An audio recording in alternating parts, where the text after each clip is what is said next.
Bueno, el tema de hoy es hipoglucemiantes orales e inyectables. ¿Por qué hacemos esta aclaración? Porque durante muchos años hubo solamente hipoglucemiantes orales. Entonces, en muchos informes, en muchos textos, en muchos trabajos, va a aparecer solo como hipoglucemiantes orales, pero se han agregado algunos inyectables, como son estos que aparecen en la imagen, que es el exenatide y el liraglutide. El liraglutide o Victoza es la marca comercial que está actualmente, eh, bueno, se comercializa mucho. La marca comercial Vieta de Lilly hubo en un periodo y después no se comercializó. No sé en este momento, pero me parece que no. Bueno, y después, bueno, la imagen de los comprimidos, cápsulas, que son las opciones de los hipoglucemiantes orales. La idea es que ustedes sepan la clasificación, son muchos, como ven, con los años fueron incrementándose la variedad de medicamentos para el tratamiento de la hipoglucemia, de la hiperglucemia. Por eso se llaman hipoglucemiantes, porque bajan la glucosa en sangre. Lo que pasa es que hay que tener algunos conceptos eh, claros, como es la diferencia entre lo que es diabetes tipo 1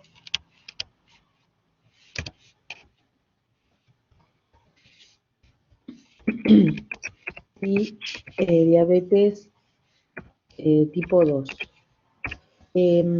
Vimos esa diferencia en la clase anterior porque... genial. ¿Esto llegamos a verlo? No, ¿verdad? Lo vimos todo. ¿Qué faltaba? ¿Insulinas? Menos mal que estás, Miriam, para hacerme recordar. Maravilloso, entonces cambiamos. Me parecía, pero como a veces entre una cosa a la otra, bueno, perdón, lo terminamos todo, ¿no?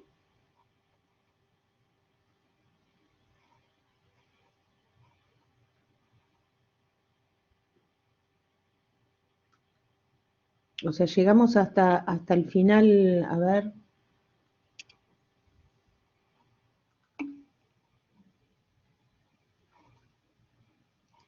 bueno, vamos hasta el final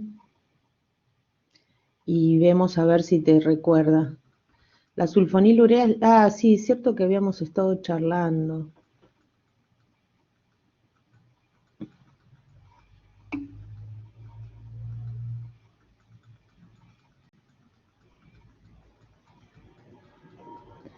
Esto lo vimos, qué suerte, mejor, me alegro porque así no vamos tan atrasados.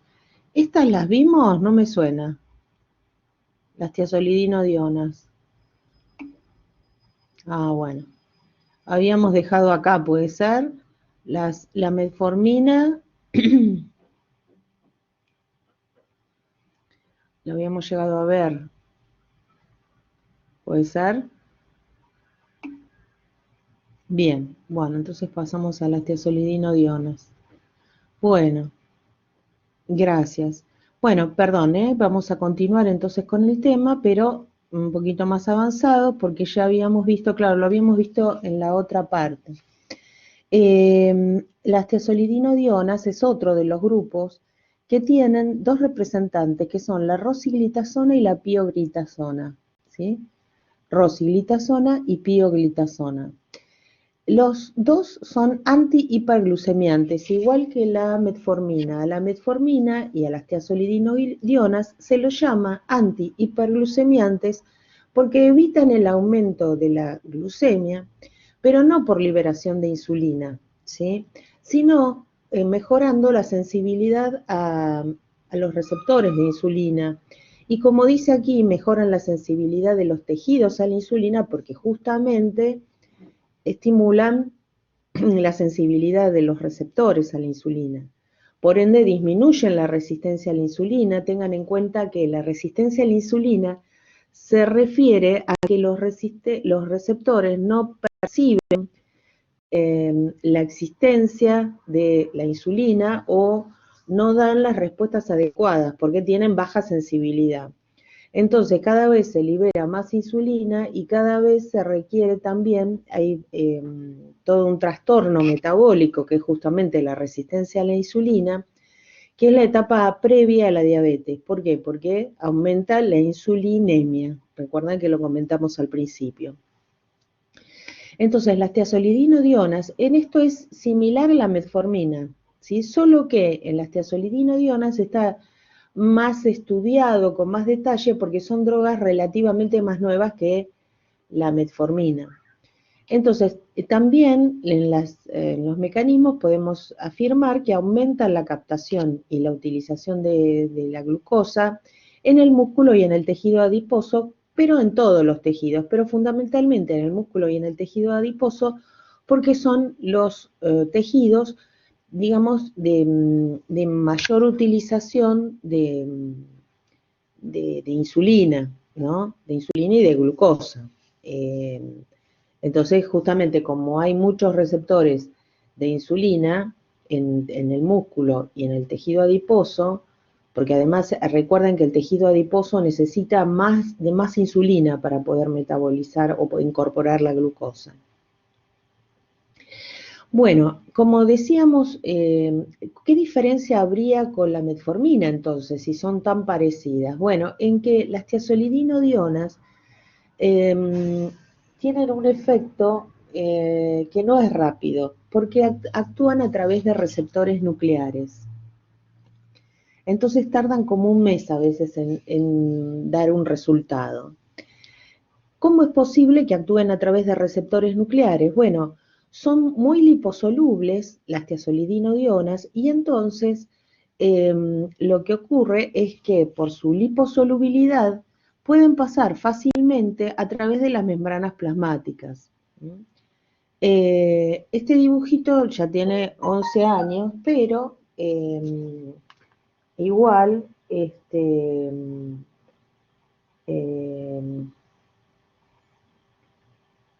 perdón, no pensé que era, disculpen, que era algo importante. Bueno, entonces son muy liposolubles y entonces pueden difundir, ¿sí? A través de las membranas plasmáticas y llegar hasta la membrana nuclear, donde va a unirse a un receptor, ¿sí? Que luego va a pasar hacia el interior del núcleo y que va a poder unirse al ADN de las células. Entonces, como dice acá, las tiazolidinodionas, abreviadas TZD, se unen al heterodímero y activan a este receptor nuclear. Ese receptor nuclear se llama par gamma, que significa receptor activador del proliferador de peroxisomas. Entonces vamos a poner par gamma. Bueno, escribo la palabra porque no tengo a mano el par gamma. Es el par significa receptor, la R, receptor, activador del proliferador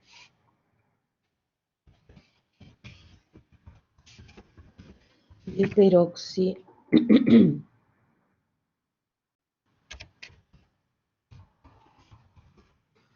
Bueno, el tema es, estos nombres vienen a su vez porque esas partículas que actúan como receptores no solo actúan o sea, para las tiazolidinodionas, sino que actúan también en otros procesos, ¿no? Endógenos. Pero bueno, el punto es que las tiazolidinodionas se unen a este receptor nuclear. Entonces, ¿qué hacen cuando se unen al ADN, una vez que ingresan al núcleo y se unen al ADN? En forma de dímeros, ¿ven? O sea, es un dímero el receptor. Entonces, lo que ocurre es que eso esa unión del receptor nuclear al ADN, lo que genera es que haya un aumento de la transcripción de genes, que normalmente son inducidos por la insulina, porque la insulina, acuérdense que es anabólica, ¿sí? Entonces, ¿qué es lo que va a hacer? Lo que va a generar es, digamos, aumento del transporte de los hidratos de carbono y los lípidos y del metabolismo, ¿sí? Entre otras cosas.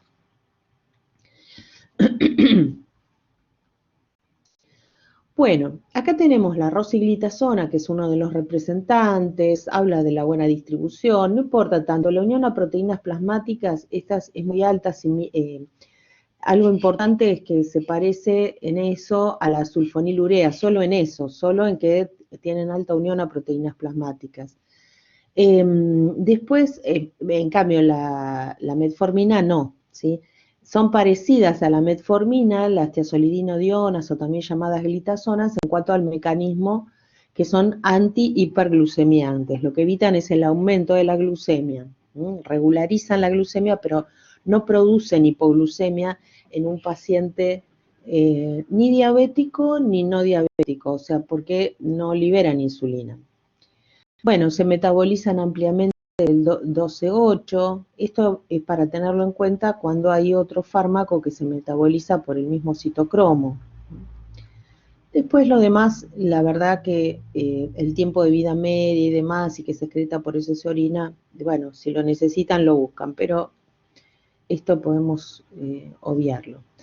Bueno, los efectos adversos, ¿qué puede pasar? Como actúa a través de receptores nucleares y tiene que ver con el metabolismo de los hidratos, de los lípidos y demás, puede producir aumento de peso, ¿sí? Pero también el aumento de peso puede deberse a edemas. Por eso, o sea, no solo por el tema del metabolismo de los hidratos y de los lípidos, sino que también hay que usarlo con precaución en los pacientes con edema e insuficiencia cardíaca.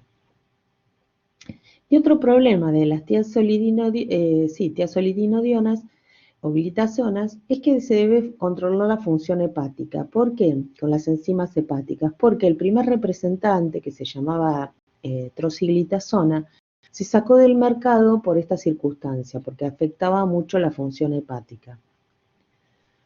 Bueno, acá tenemos el otro representante, tal vez las marcas ya no están más, estas lo tendría que sacar directamente.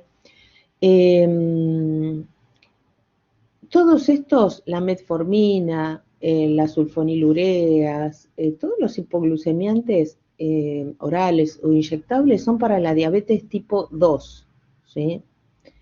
Bien, eso lo tienen que tener. No importan las dosis, no se los voy a pedir, porque eso se aprende cuando se está en la oficina de farmacia, digamos.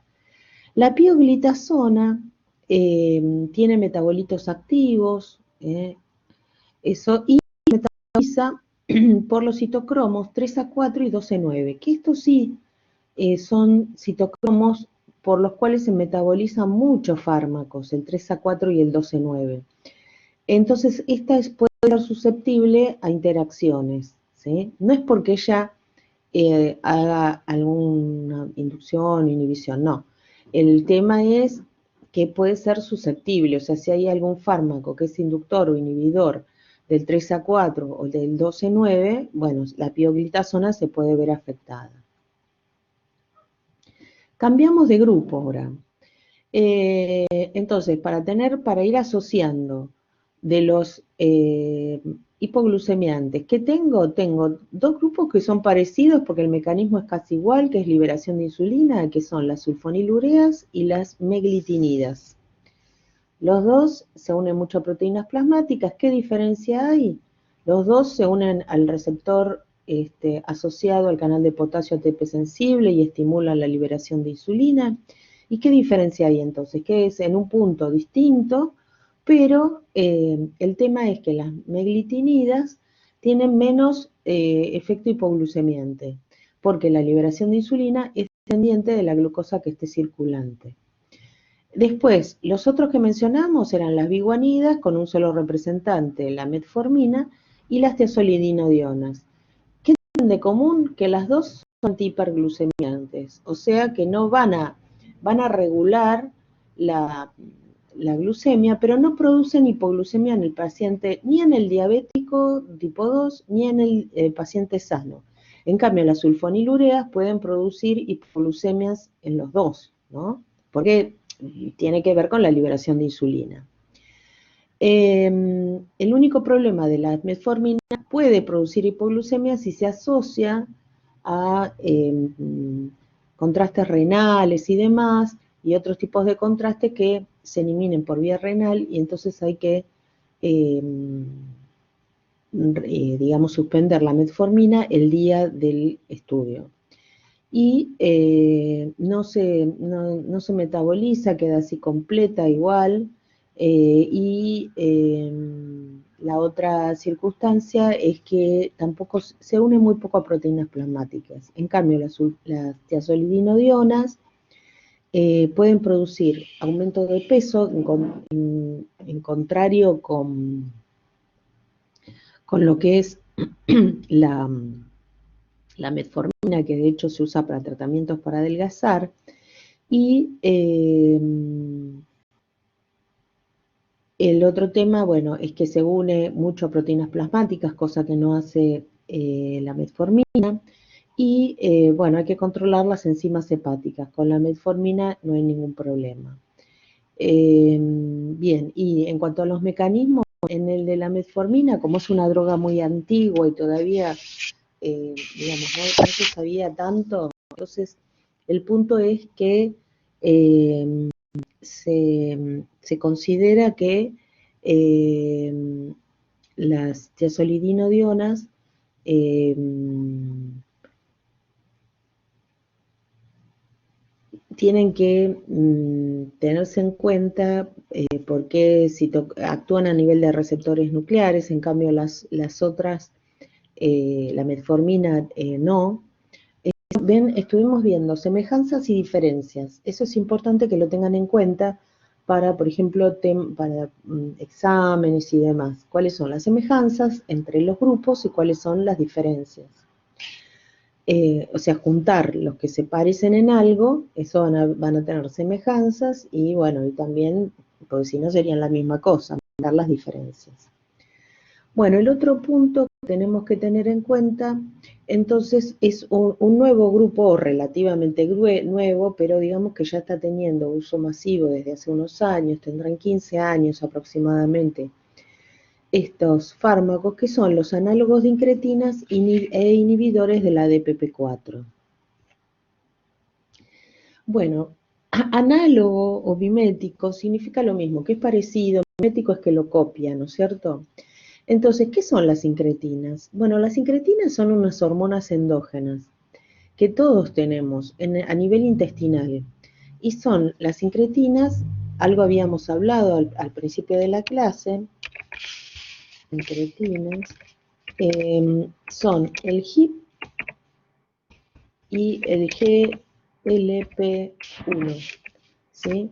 Estos son, el HIP es péptido insulinotrópico dependiente de glucagón y el GLP1 es péptido eh, dependiente de glucosa, de tipo 1. Entonces, el punto es que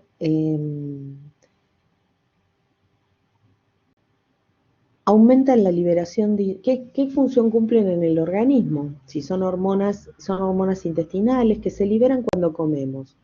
Entonces, lo que generan es un aumento de la liberación de insulina que es obviamente dependiente de la glucosa que se ingiere. Hay disminución de la secreción de glucagón con lógica porque es para no aumentar la producción de glucosa innecesariamente a nivel o sea, la liberación, perdón, de glucosa y que no se libere o no se libere del hígado. Lo que producen es el lentecimiento del vaciamiento gástrico y entonces aumentan la saciedad. Acá tenemos un ejemplo, son dos, el exenatide y el liraglutide. Exenatide es la marca de Lilly Vieta y el liraglutide es Victoza, que viene en lapiceras como si fuera la insulina. Estas son las lapiceras, se le adosa la aguja, ¿sí? Que va aparte, y por esta ruedita negra se dosifica, igual que los lapiceras de insulina. Bueno, como se ve acá, dice Victoza la marca comercial, liraglutide es el nombre de la droga, y es por ADN, la técnica es por ADN recombinante, el origen, ¿sí? ADN, el R, DNA es ADN recombinante. Que habíamos mencionado también es el mecanismo por el cual se obtienen las insulinas. Lo vamos a ver con más detalle en insulina, pero la idea es que se toma material genético, el material genético que codifica para esta sustancia, si bien es sintética, o sea, se lo hace, esto es biosíntesis, ¿sí? Entonces se lo incorpora a una levadura, a una célula viva, digamos, o a una bacteria, en fin. Y de esa manera la bacteria incorpora el plásmido, la información genética y produce el producto. Bueno, esto tiene 3 mililitros, igual que lo que dice acá. Y en total tiene 18 miligramos. Entonces tiene 6 miligramos por cada mililitro. Las dosis que marca, como les dice acá, es 0,6, 1,2 y 1,8. Y se da el uso de subcutáneo solamente. ¿Sí? Only, ¿no? Solamente. Bueno, esto va refrigerado, no en el freezer, y bueno, y durante 30 días el uso. Lo que pasa que, bueno, normalmente no llega a durar 30 días a menos que sea con la dosis más baja. Acá les dice como que tiene 3, acá claro, 3, acá 3 lapiceras, pero acá en Argentina son 2 porque son muy caras. El otro día lo habíamos comentado, creo. Bueno, Vieta es el exenatide, pero como acá no lo tenemos, el mecanismo es el mismo, o sea que lo que hacemos directamente no lo sepan que existe el exenatide, que también es un análogo de incretinas, o sea que es parecido, pero bueno, acá creo que en este momento, a menos que entre en cualquier momento. Bueno, acá lo que tenemos es lo que tenemos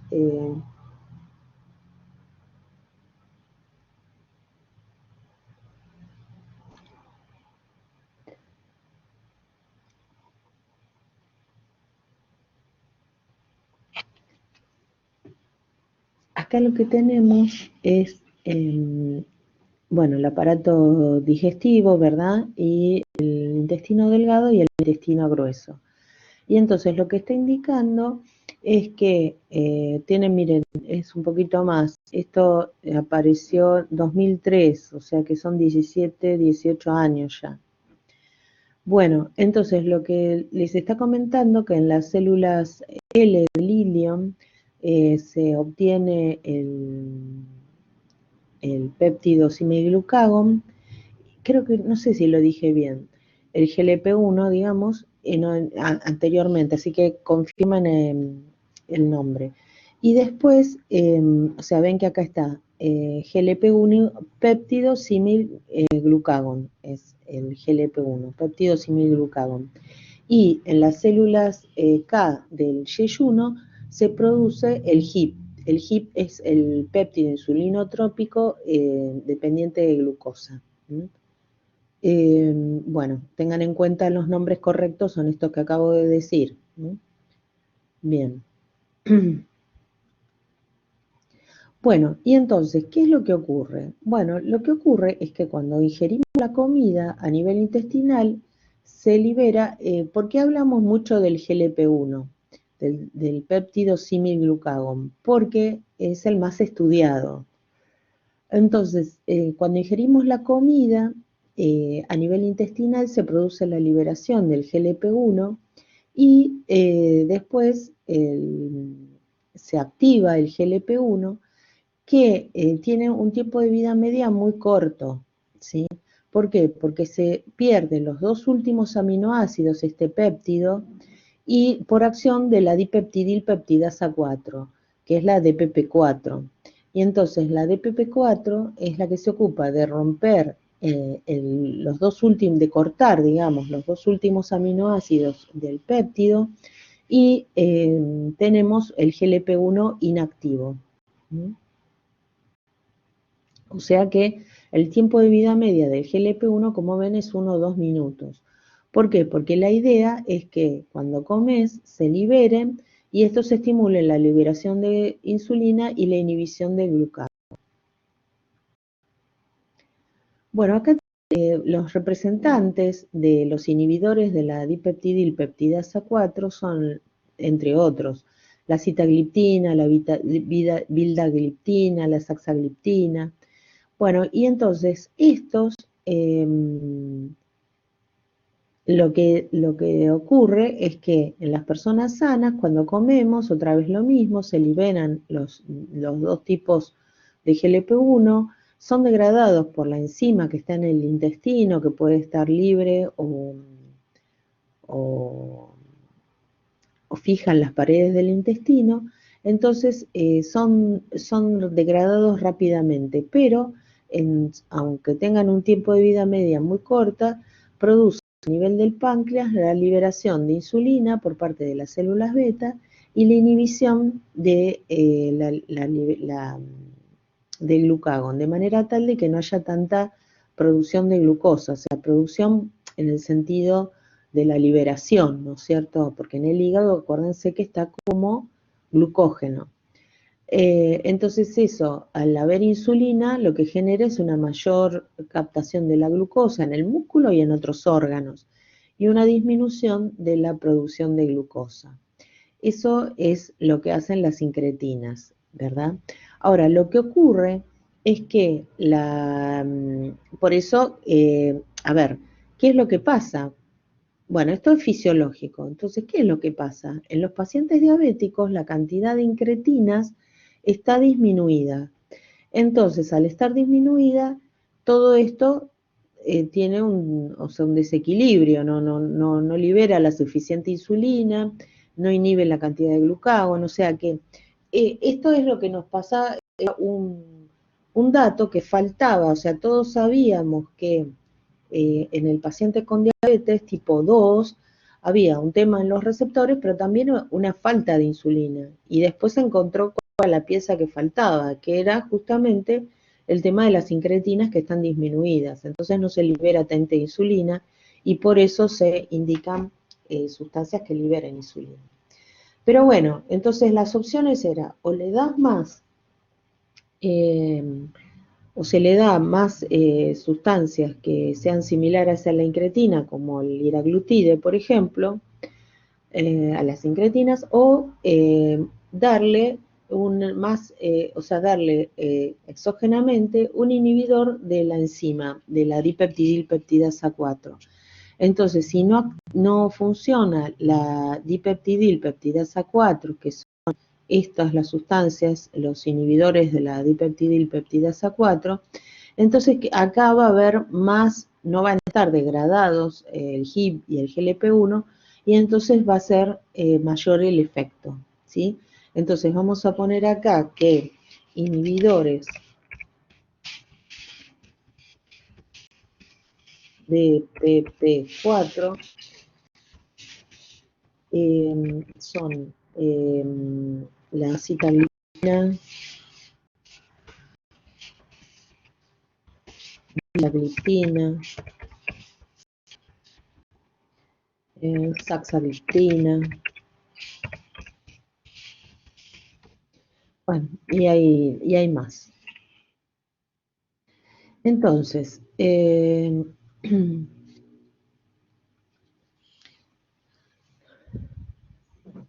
acá tenemos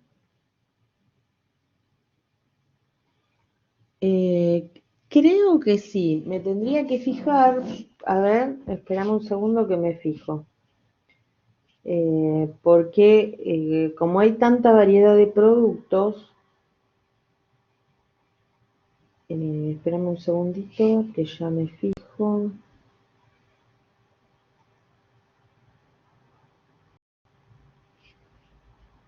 Eh,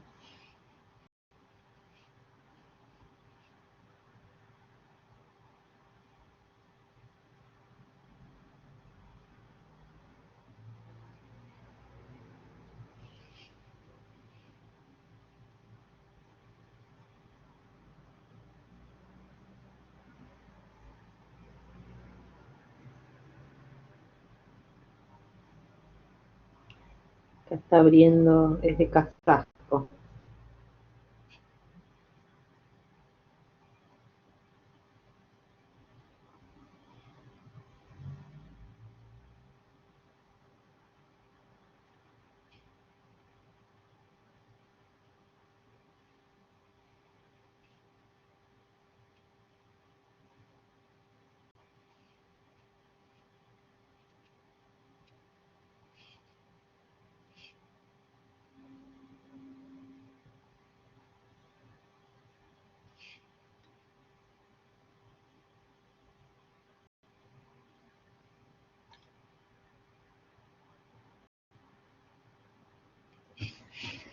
A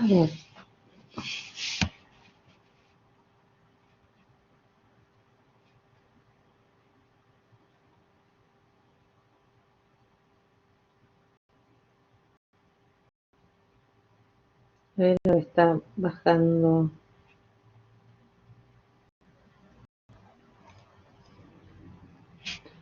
A ver, acá está. A ver si ya lo abre.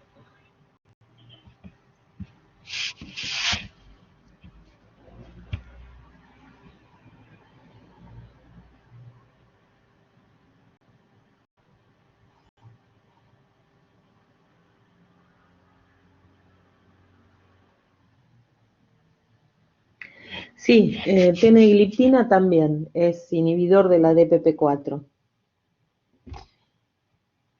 Dice, está indicada para mejorar el control de la glucemia en los pacientes adultos con diabetes tipo 2 sin respuesta adecuada al tratamiento de dieta y ejercicio ni el agregado de biguanidas, sulfonilureas ni tiazolinodionas. Una vez al día, se puede aumentar la dosis a 2 comprimidos, puede darse en cualquier momento del día con los alimentos o lejos de ellos. Está contraindicado obviamente en diabéticos tipo 1, o sea, sí, gracias, así ya agrego otro, tenegliptina. Teneligliptina, acá escribí, teneligliptina es,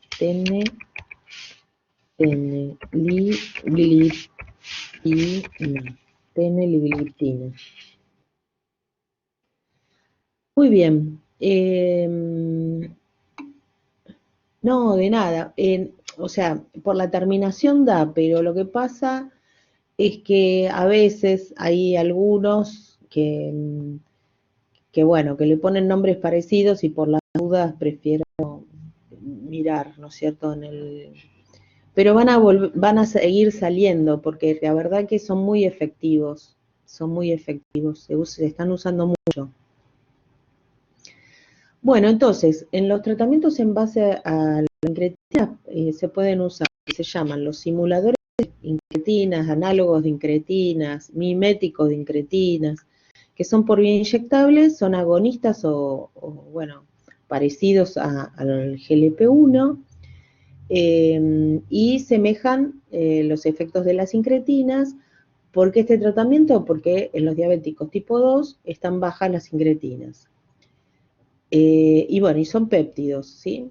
Y después los potenciadores de las incretinas serían los inhibidores de la DPP4, son por vía oral todos, eso facilita mucho la administración, obviamente, porque el inyectable lo que tiene es que, si bien con estos aplicadores casi no se siente nada, o sea, son realmente yo no sé si les conté que les dije que mi papá era diabético, y cuando aparecieron los aplicadores ya hace muchísimos años, mi papá vivía, ya falleció hace 17 años, y bueno, y mucho tiempo antes ya estaban los aplicadores, pero entonces cuando aparecieron, lo llevé, le llevé los aplicadores con las insulinas que tenía que usar, y entonces se las aplicaba yo.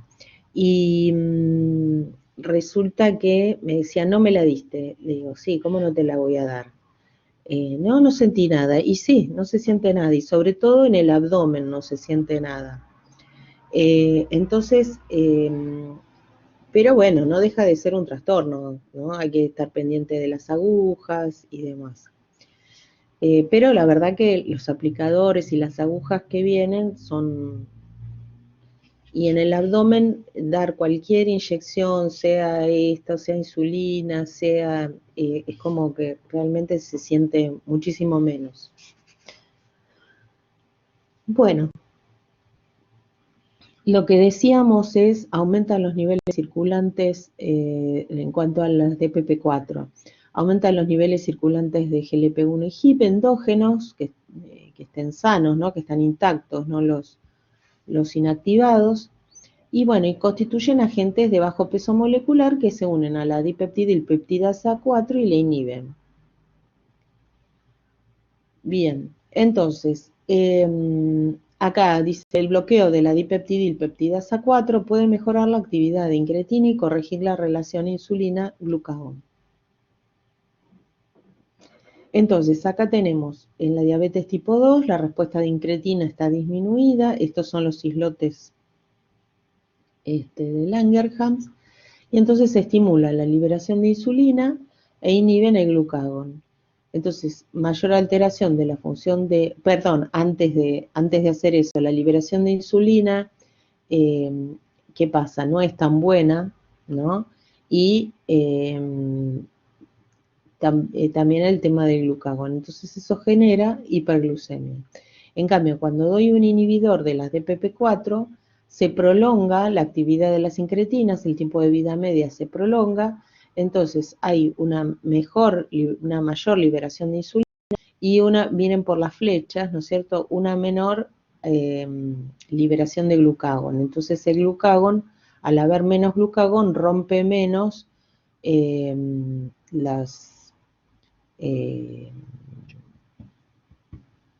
glucógeno, ¿sí? Entonces, mejora la función de los islotes y, bueno, y un control glucémico mejorado.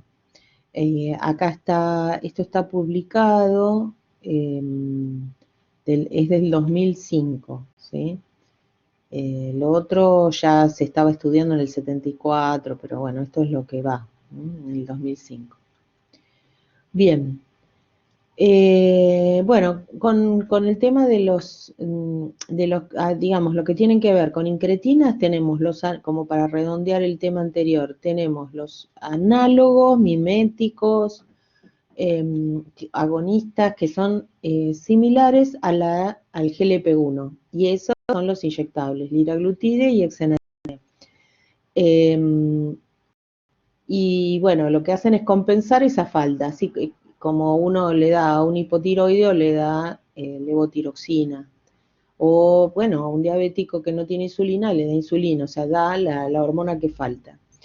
En este caso, también la otra opción es dar los inhibidores de la DPP4. ¿Qué inhibidores de la DPP4? ¿Por qué? Porque como se degradan rápidamente, al inhibir a la enzima que los degrada, prolongan la actividad. Y bueno, y ahí se mejora el control glucémico.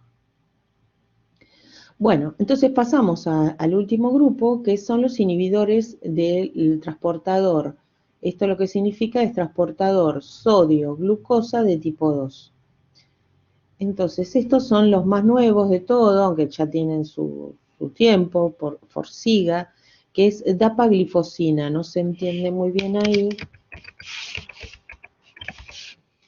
Dapaglifosina.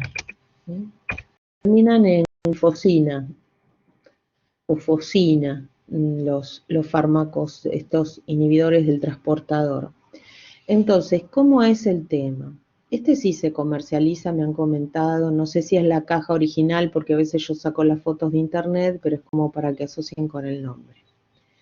Bueno, acá lo que tenemos es una representación esquemática de lo que es el glomérulo, o sea, acá está el glomérulo, este es el tubo proximal, este es el tubo distal y el túbulo colector. Entonces, perdón, el asa de Henle es esta, y el túbulo distal y el túbulo colector. Entonces, ¿qué pasa? Acá lo que nosotros tenemos es que al glomérulo, por justamente todos los capilares que tienen, se filtra el sodio y la glucosa. Fíjense en los dibujitos, estos color amarillo son las glucosas y los círculos son los sodios. Entonces, pueden pasar, se filtran y aparecen entonces en el túbulo proximal. En el túbulo proximal lo que vamos a encontrar son los receptores a la glucosa, que son transportadores de glucosa. ¿Para qué? Para que, como les indica acá, se produzca la reabsorción del 90% de la glucosa, porque ustedes saben que normalmente en un paciente sano no hay glucosa en la orina.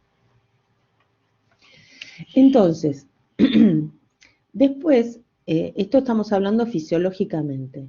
Entonces, lo que ocurre es que ese sodio y esa glucosa que se filtraron en el túbulo contorneado proximal se va a reabsorber la glucosa y el sodio.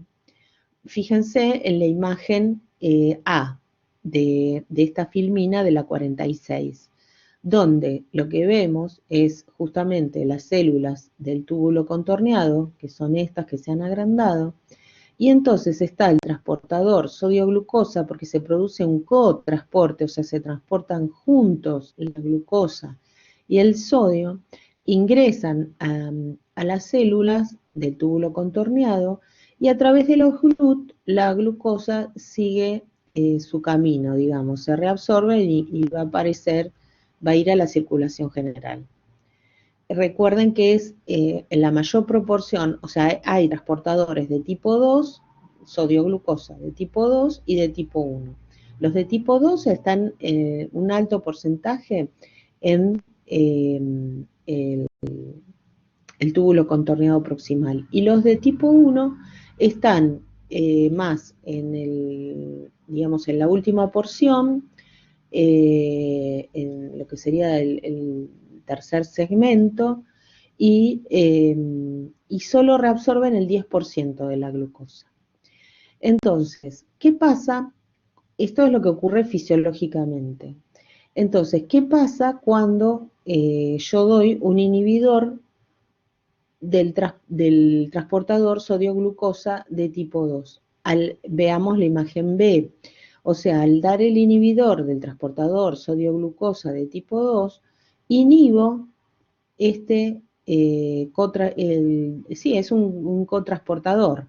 Entonces, el sodio y la glucosa ya no pueden pasar a la circulación general a través de las células del túbulo proximal, sino que quedan en todo el conducto renal. Y entonces, perdón, en todo el glomérulo completo, ¿no? Con el glomérulo, bueno, en el túbulo proximal justamente, perdón. Entonces, ¿qué pasa? Siguen su viaje, ¿sí? Siguen su viaje y finalmente lo único que se elimina es glucosa por orina, cuando hay presencia del inhibidor del transportador sodio-glucosa del tipo 2. Hay un problema con esto, que antes de terminar con esto, el problema es que esto, glucosa, mucha glucosa, o sea, una orina que va a ser hipertónica en glucosa, o sea, que tiene una gran cantidad de glucosa porque se está eliminando por ahí forzadamente, Y se pueden producir, es como un caldo de cultivo, porque tiene la temperatura 37 grados, 36,5, 38, glucosa, agua por la orina, algunos otros nutrientes que puede haber, y entonces generalmente el problema de estas drogas es las infecciones urinarias. Pero la realidad es que colaboran a mantener el nivel de glucemia adecuado. ¿Mm? Estas son etapas posteriores que se van agregando, digamos, a los tratamientos, ¿verdad? De manera tal de que de alguna manera se elimine la glucosa, por ejemplo, por orina. Bueno, con esto terminamos con la segunda parte de hipoglucemiantes. Eh, ¿Alguna duda de esto?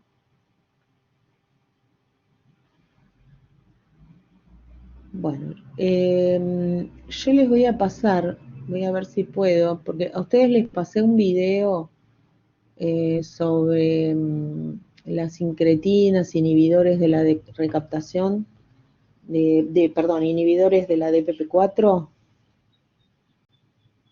Me parece que no, ¿no?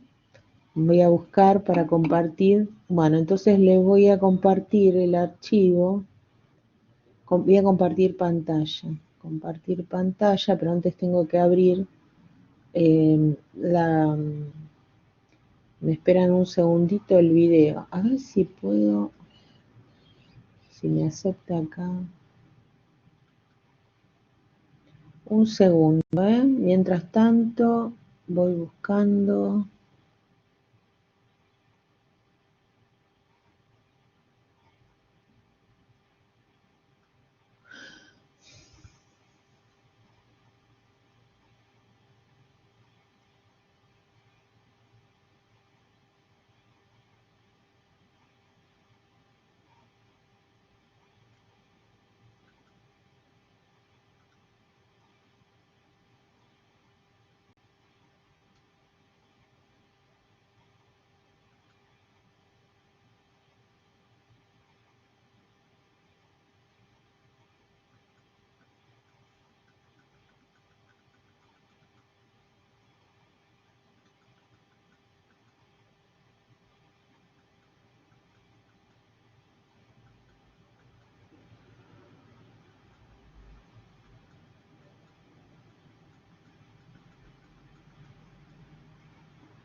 Un segundito que voy a ver si lo encuentro, porque lo tenía acá en esa carpeta.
Ahí lo encontré.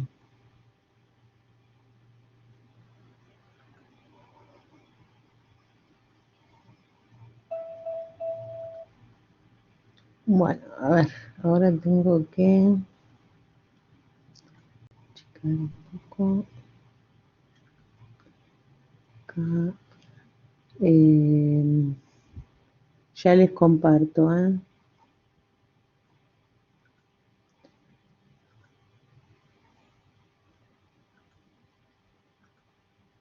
Compartir pantalla, ventana, compartir.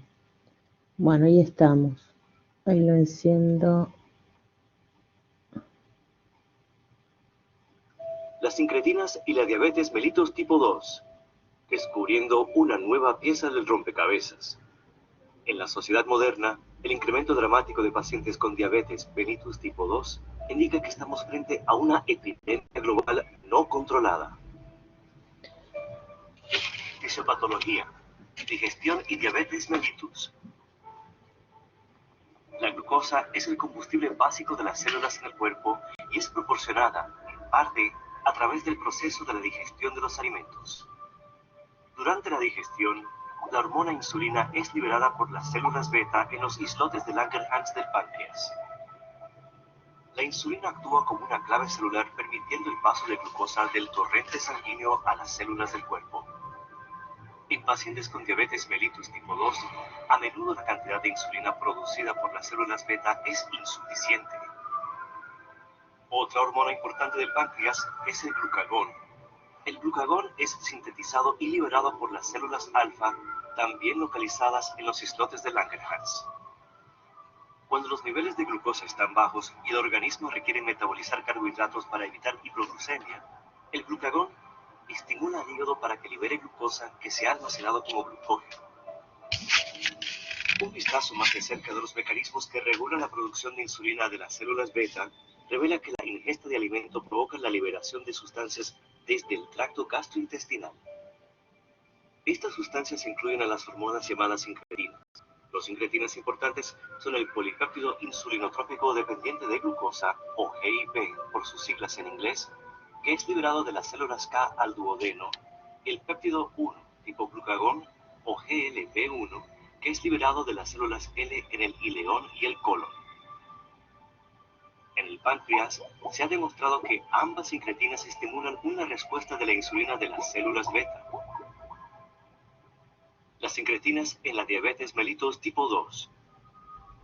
Se ha observado que la producción de la hormona incretina GLP1 después de un alimento se reduce en pacientes con diabetes mellitus tipo 2. En virtud de que los niveles de GLP1 se reducen en personas con diabetes mellitus tipo 2, el efecto regulador de la insulina en la función de las células beta también puede estar comprometido. Sin embargo, con el GIP, la capacidad de las células beta para presentar una respuesta a la insulina se ve sustancialmente reducida. La liberación de glucagón de las células alfa del páncreas es suprimida por el GLP1, reduciendo así la producción hepática de glucosa.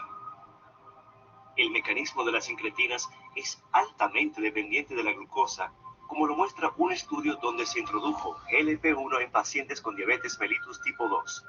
Cuando los niveles de glucosa estaban altos, el GLP1 aumentó la insulina. Sin embargo, los niveles de glucosa en sangre disminuyeron, los niveles de insulina regresaron a los valores iniciales. Esto demuestra el mecanismo único dependiente de la glucosa de las incretinas. Estudios en animales e in vitro sugieren que las incretinas también estimulan la biosíntesis de la insulina. Estos estudios también han mostrado un incremento en el número de células beta que resultan de la proliferación, mientras que también muestran una disminución en la muerte celular o apoptosis. DPP4, una enzima que degrada las incretinas. La dipeptidilpeptidasa 4, o DPP4, es una enzima que degrada las incretinas GLP1 y GIP. La DPP4 existe en forma fija a la membrana en la superficie externa de diversas células y también se encuentra en el plasma en forma soluble. Se cree que la mayor parte de la degradación de las incretinas por parte de la DPP4 ocurre en los capilares que rodean las células que producen incretinas en el intestino mediante la partición de dos aminoácidos terminales.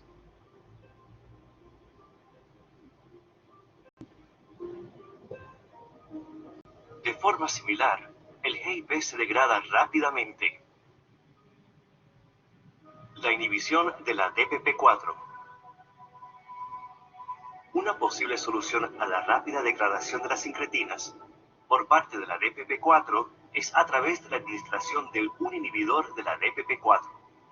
En estudios clínicos, se ha demostrado que la inhibición de la DPP4 aumenta los niveles de las incretinas intactas, incrementando así la insulina y disminuyendo el glucagón.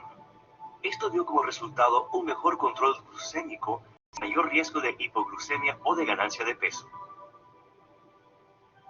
La inhibición de la DPP4 representa una nueva y prometedora estrategia para el tratamiento de la diabetes mellitus tipo 2.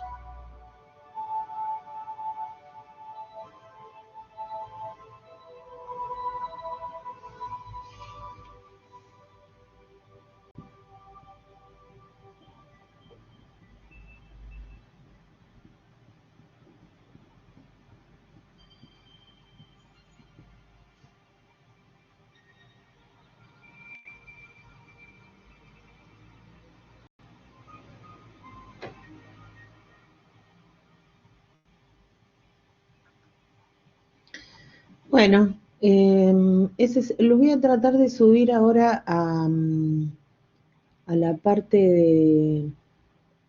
Así lo pueden volver a ver. Y si no, lo buscan como Januvia,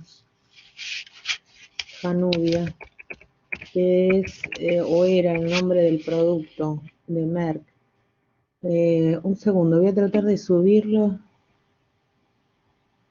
Sí, lo que pasa es que yo no lo, o sea, lo tengo grabado hace 1000 años, entonces no sé el enlace, por eso quiero subirlo. Un segundito, así ya, bueno, dejo de grabar